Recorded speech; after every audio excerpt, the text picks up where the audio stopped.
Hi,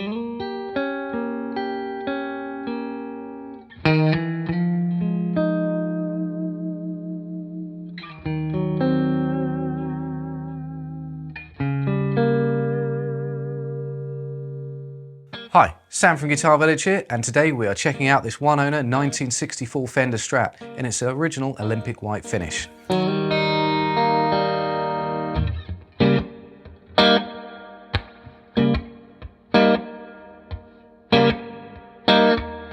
What we're going to do today is we're going to take this guitar apart and examine the parts inside in detail, tell you how we ascertain what's original and what's not as well. Before we get into that though, what I think we should do is do a visual appraisal on it as well, just so we can tell roughly what we're looking at first.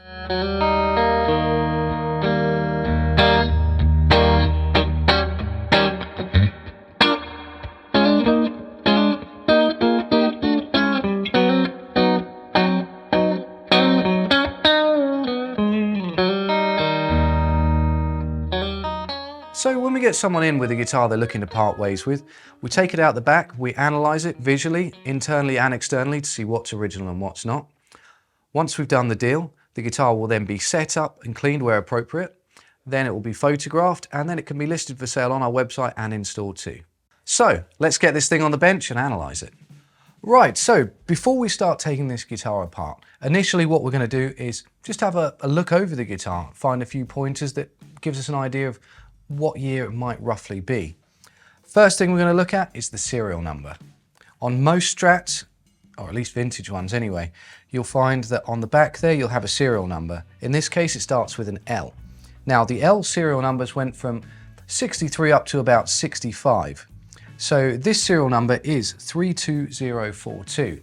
And we know that's going to be 1964 because the first part, 63, the serial numbers would have been L1 all the way up to about 20,000. And then in 64 it'd be 20,000 to 55,000. So we know we're in that territory. Next thing we're going to look at, another big indicator, is spaghetti logo. So we can see on the headstock right here, we've got our spaghetti logo with 3 patent numbers on there. Those came in, kind of somewhere around 62 with the 3 patent numbers on there, so we're looking in the right ballpark. And then we've got clay dots as well. In the later part of 64, they went to these pearl dots, so we know it's going to be earlier in 64. Well, with those bits out of the way and we know we're pointing roughly to 1964, let's get the strings off and start looking at some of the parts inside. Because we want to remove the neck now, we're going to take the strings off. Also, I'm going to take the trem arm out because we need to turn the guitar over and lay it on its front. It's always a lot easier with this out the way. We will talk about the trem arm in a minute too.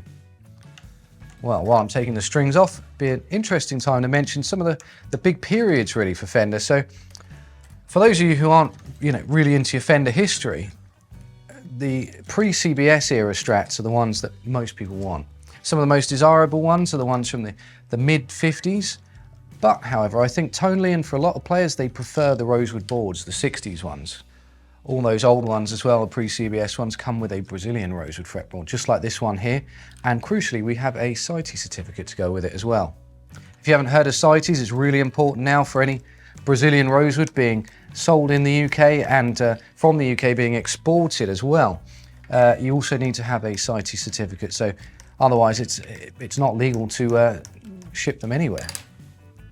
Okay, right, we've got the strings out the way. You'll notice I did use a peg winder to do that with.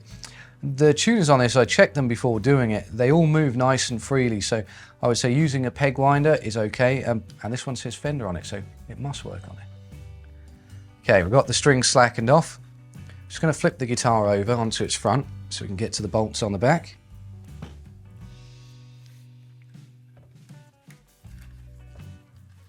So we've got these 4 bolts holding the neck on. Let's get the right screwdriver.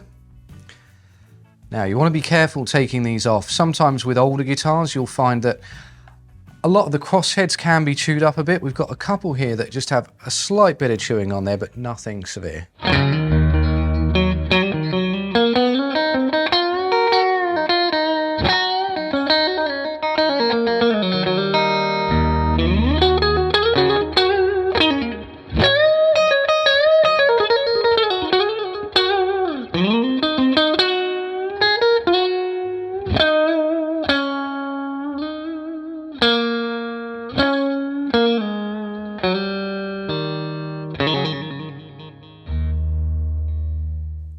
So nice and easy with these bolts.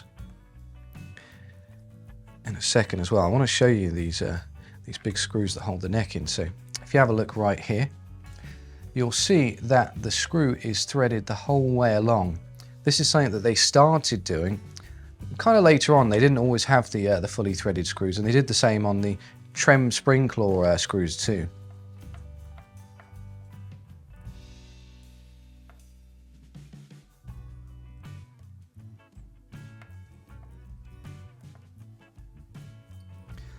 What you'll find as well with some of these guitars, the older Fenders, the serial number is a really good indicator of what year it might be, but it isn't completely definitive. So ascertaining the exact year is best done with the codes that we're going to find on the pots in a minute, and a few other details too.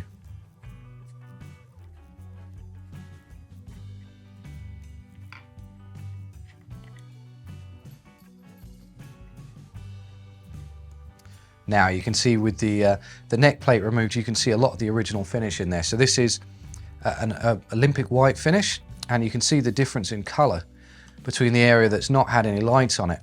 So with Fender colours, which we'll talk about a little bit more in a minute, they either have a clear coat on top, which is nitrocellulose, on top of the paint. Now, what that does is it gives that kind of yellow colour, so it makes it look a bit more blonde than white.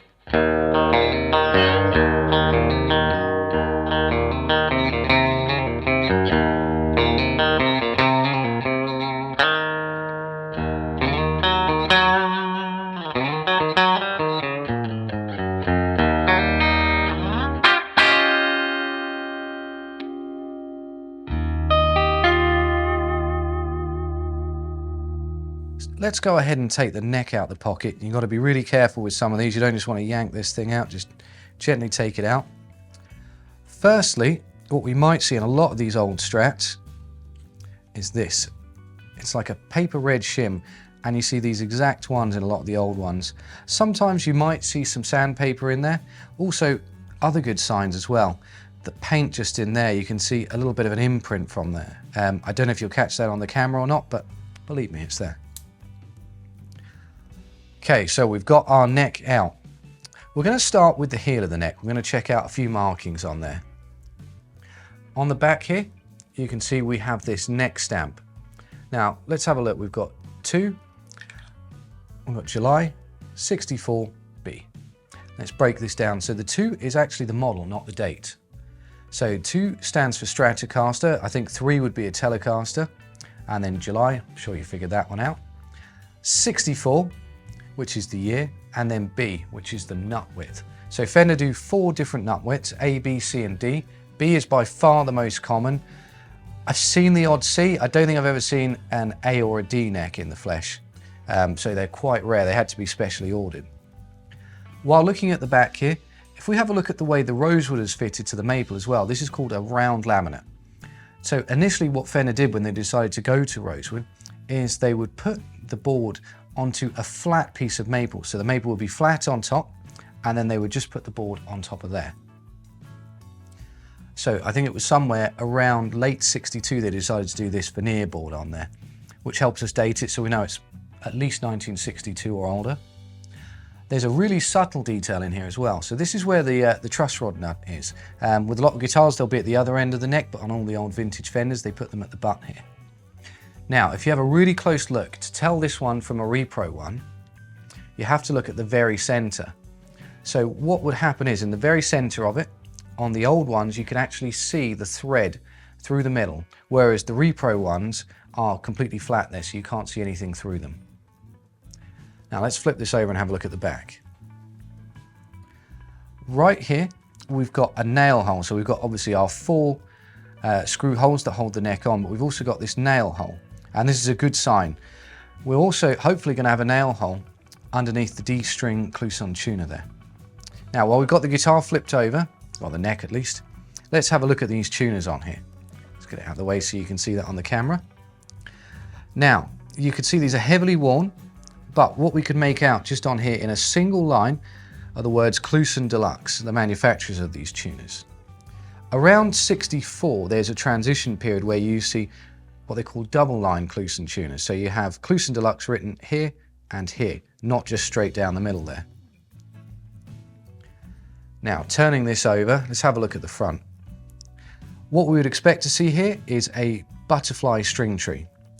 On the older Strats, the kind of mid-50s ones, what you would see is a round string tree. And on top of that, this one has a metal spacer underneath of it. Now, this metal spacer was phased out during 1964 for a nylon one. So 64, you expect to see either on there. With the early decals, they went through a few changes.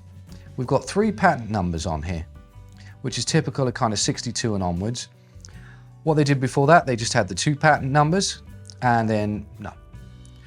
What Fender also did with their logos, they went to a transition logo, which is a slightly more blocky logo towards the later part of 64. So we know it's not a late 64 model, and the neck stamp helps us with that too.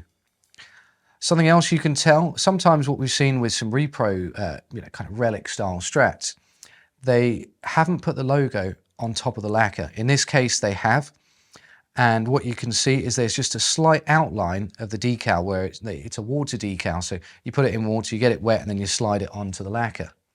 Whereas a lot of modern Fenders, what they do is they put the decal on first and then lacquer over the top. That way you don't get that outline from it.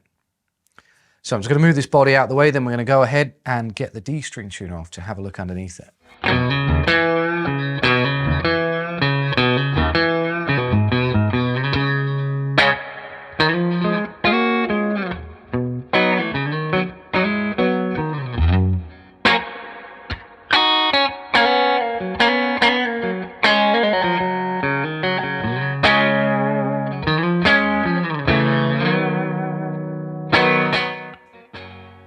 Okay, so we just need to take off 2 screws either side of that tuner.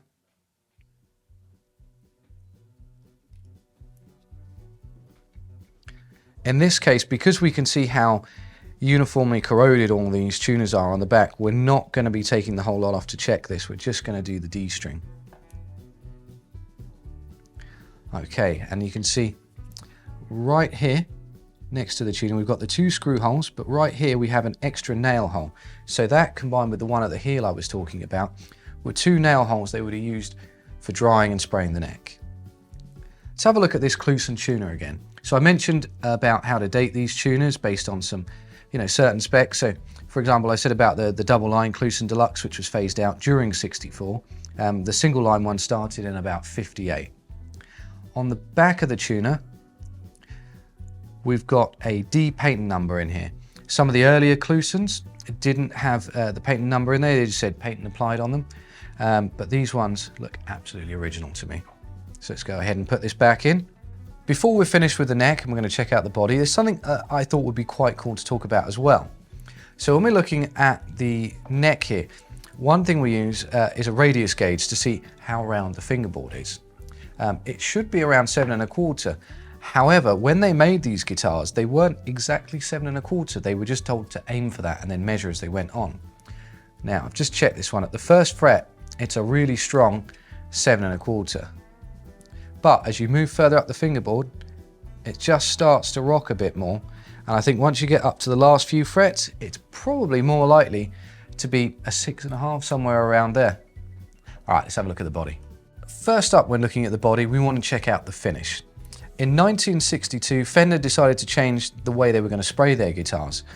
So if we have a look at this bare patch in here, it's actually from a piece of wire conduit that was kind of bent into shape.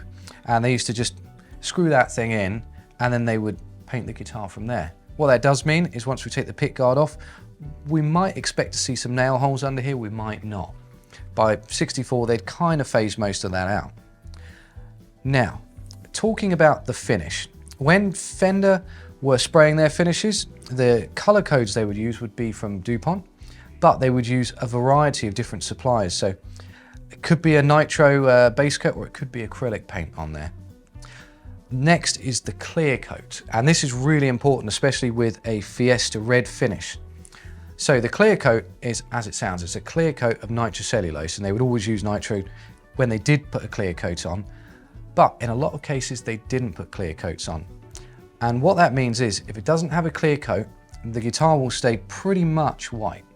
Whereas in this case, we can see it's gone a kind of vintagey blonde cream color. And what that is, it means it has a clear coat on top, and that has actually yellowed over the years. You can see on the back here, you can see some slightly lighter areas as well that have just worn through that clear coat. On the back, there are 2 dowel holes that you see on a lot of the pre-CBS Strats, or pretty much all of them. There's one here which I can see. I don't know if you're going to catch that on camera, but trust me, it is there. And there's another one right next to this little chip here too. By 64, we wouldn't expect to see a body date. Sometimes you would see them under the trem springs or in the middle pickup cavity. Okay, so prior to mid-1956, Fender pretty much just used ash for their bodies. But midway through 56, for the solid colour finishes and the sunburst finishes, they moved over to alder. This guitar here has an alder body. We can see from this bare piece of wood here, there's not much grain going on. Now, the reason for this is that because they're solid colours or sunburst colours, you can't see the grain through them. So they didn't bother. Unless you're talking about a telly maybe with a see-through blonde finish, or a Strat with a see-through blonde finish, you're not really going to see ash. Another good indicator for the ear is how contoured the body is. So with the really early Strats from 54 onwards, there's a hell of a lot more contouring than this. They don't get blocky, but they just get slightly blockier than the original ones. It's not until you get into the 70s you see those really blocky, almost like square bodies. Okay, so I think that's the finish and the body kind of discussed. Let's go ahead and take the pick guard off.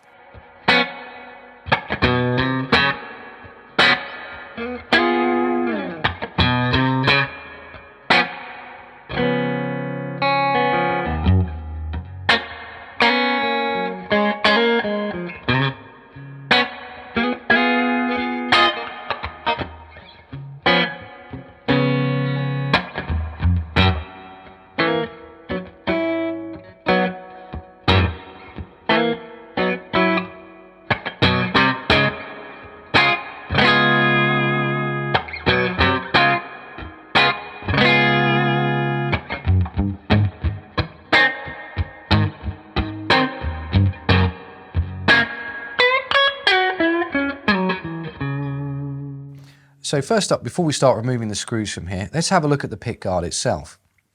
One thing that happened during 62 is they moved this screw just about ½ an inch over. It used to be in the middle here. They decided they wanted to move it just there. So it's another good indicator. Also, it's a mint green guard. The guards towards the end of 64 turned to white, still 3-ply, you know, white, black, green, black, green. Now, when removing these old pick guards, they are cellulose, so they do shrink over time. That's why you get things like this crack here. It's very typical to see on a kind of early to mid 60s Strat. Another thing that's quite important as well, because of the way we play the guitar, you know, generally your hand's going to be over this area, you're going to see that most of the screws towards this area actually get corroded a lot more. So we want those to go back in so all the wear is uniform across the body.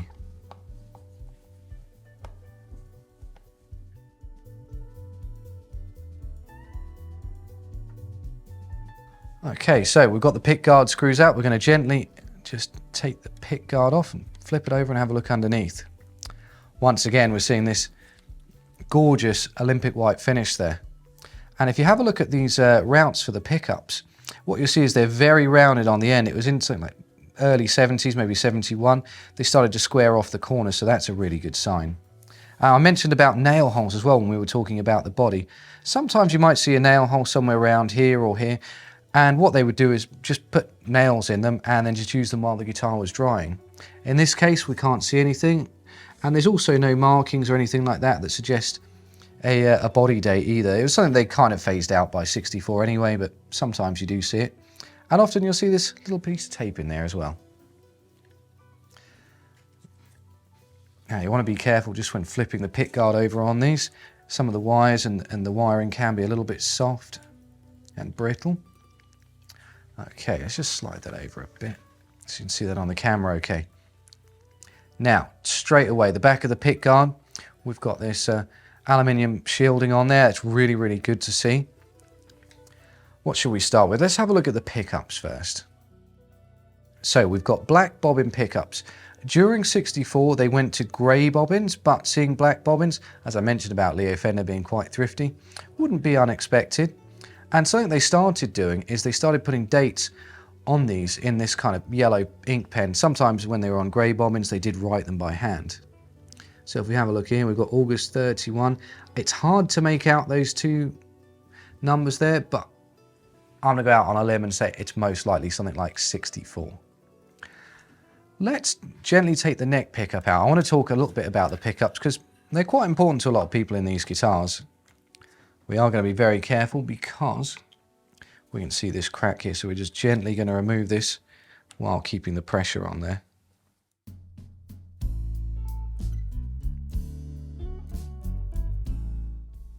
Nice and careful.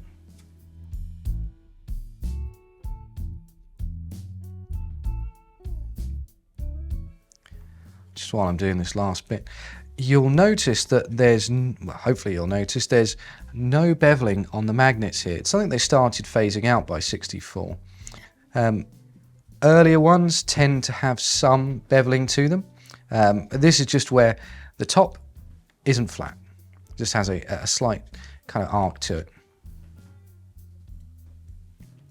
Okay, nice and easy popping this out. Doesn't feel like this has been removed before this pickup, so I want to be really careful with it. One thing to note here, we've got springs underneath. This is something they started doing in 64 as well, so it's a really good sign. Before then, they would have used rubber surgical tubing.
Okay, before I take the pickup cover off on here, let's just have another look at the back. So I mentioned they're black bobbin, I mentioned they haven't got beveled magnets in them.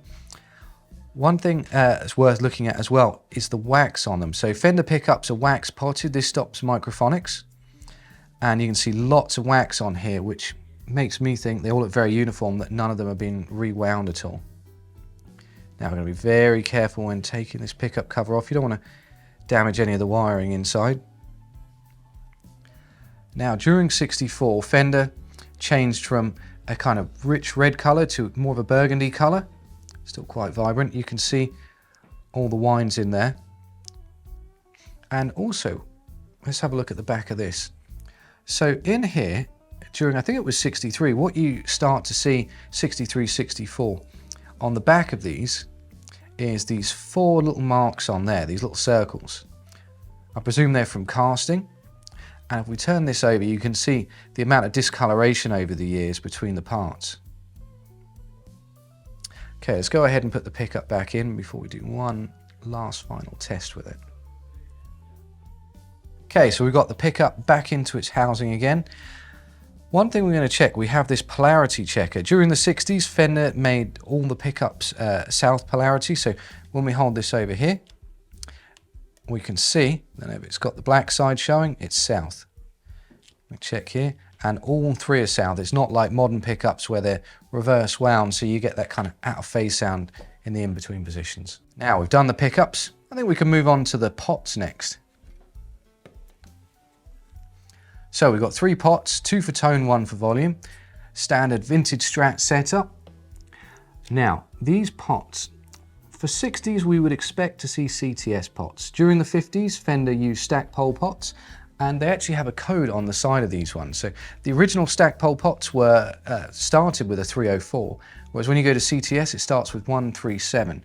So I'm going to go ahead and find a good spot. Here we go. I'm going to have to get Tom to come in with the camera here so you can see this properly. On the side of these pots, they have this code. So as we're thinking it's going to be a CTS pot, and we are correct because it says 137 on there. The next two digits are 64. That indicates the year 1964. And then the last two digits are 22, and that is the 22nd week of 1964. Now, after checking the other two pots, they all say 1964-22. While we're looking at the pots, it's worth checking out this capacitor as well. The early ones in the 50s, they use these paper and oil capacitors, a little bit bigger, a bit more kind of rectangular shaped. These are now these red round disc capacitors. They also have this little kind of yellow shrink wrap on there as well to protect the wiring from touching any other part of the electrics. Moving on, let's take a look at this switch. So the switch on here, this is a CRL 1452 switch. They changed the shape to this kind of half moon crescent. This is the wafer in here. Before then you would see it's kind of more like a triangular shape. Also, while we've got this guard off, it's worth noting the cloth wire as well. This is something that, you know, whenever I open up an old guitar, I'm kind of always thankful to see cloth wire because it's really nice to work with and it looks a lot nicer than the PVC wire they used at later periods. As we'd expect, we have black, which is for the earth, so all the earth connections will be in black, and then white is for the hot connections. Right, I think we're done with the underside of the pick guard. Let's put it back on and move on.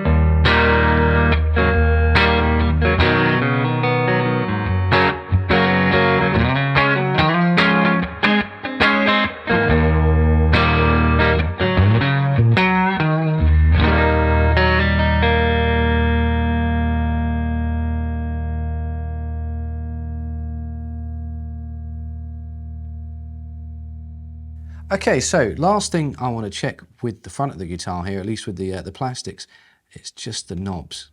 So these are all exactly the same control knobs on here, or at least they're from the same period. You can tell by the font they have this kind of slightly more blurred font to them compared to the kind of newer repro ones. On the back here, we can see we've got 3 spokes in there. When they hit the 70s, they decided to go for 4 spokes instead. Okay, let's go ahead and put that back on. And then we're going to have a look at kind of the last section, really, the tremolo section. Now, first up, let's have a look at the trem arm. With the early Strat trem arms, they don't have this really defined point here in the bend. It's sort of, you know, it literally is bent, whereas, you know, the kind of newer ones, a good way to tell them apart is just they have this really kind of severe break angle on them. Everything on this is very soft and worn in as well. Even the trem arm tip as well too has got lots of nice wearing on it.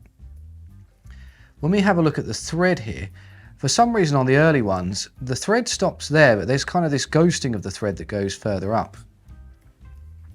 Let's take a look at the rest of the tremolo. First up, the saddles. The original saddles have Fender Pat Pending written on them.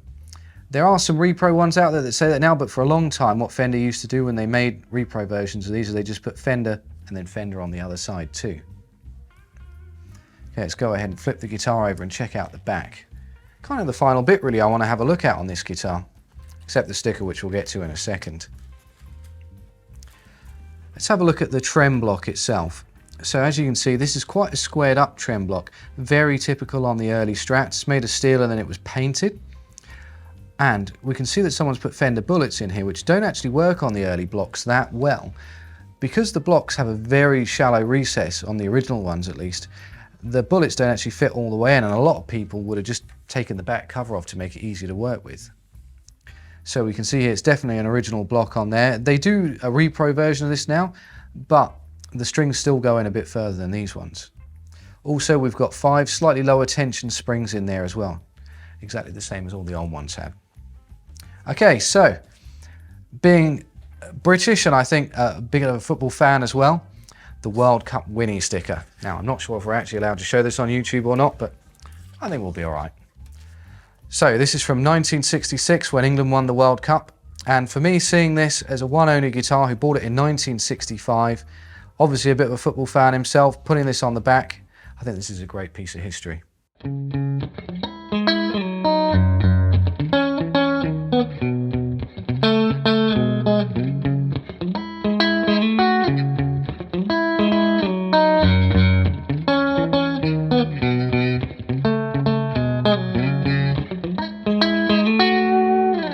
So we were told this guitar was an all-original 1964 Olympic white Strat, and it certainly didn't disappoint. There's no non-original parts on here. Yes, it is missing the back plate, but it makes it easier to restring. At least that's one thing, eh? When they shipped these guitars over in the 50s and 60s, they didn't actually supply them with cases, so seeing a Hiscox case with it is actually not that uncommon. So all in all, a very cool one-owner 1964 Olympic white Strat. Thanks for watching.